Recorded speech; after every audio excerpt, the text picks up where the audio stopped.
And then behind all this, behind the curtain, you have to ask yourself, well, was there somebody in distress? Was there a dealer who was failing? There was a hedge fund that was failing. That didn't materialize, but we do have to ask ourselves if that's what was going on, and we were maybe on the brink of something much worse. Well, anyway, the Fed just kept it up. They kept increasing the amount of overnight lending, et cetera. Now, the Fed at the time, we're talking about late September into early October, they said, well, we're just going to do, 70 billion or so a day, and we're going to roll it over every day. So you can't add it up. It was just an amount that was rolled over. But then that was increased to 100 billion. Then it was increased to 200 billion.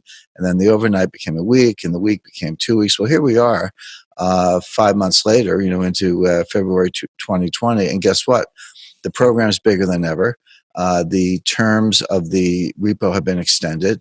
There's been no reduction in it. They haven't been able to end it or reduce it.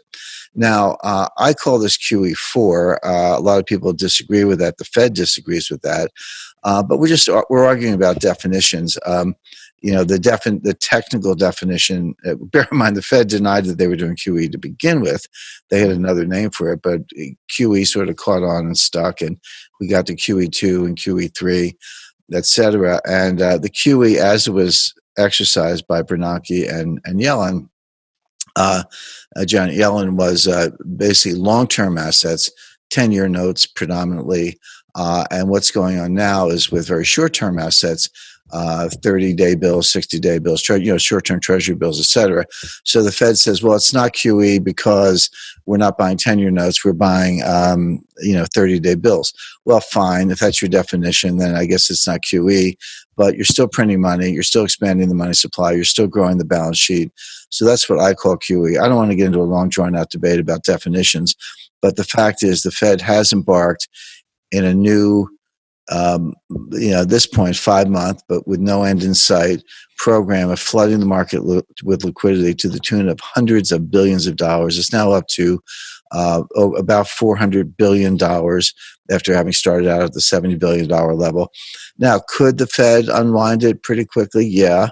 They just have to let these, repos run off, not roll them over. But they're not, and they can't. And that's really the significance of it. So two things that make this, to me, the most important event in 2019.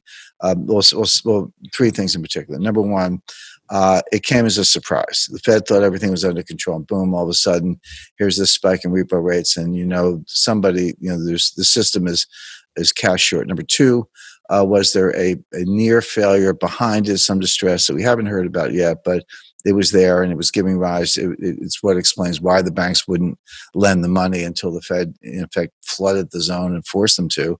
And number three, the Fed cannot reverse it. They say they can. Technically, they can, but they haven't done so. This has a much larger significance.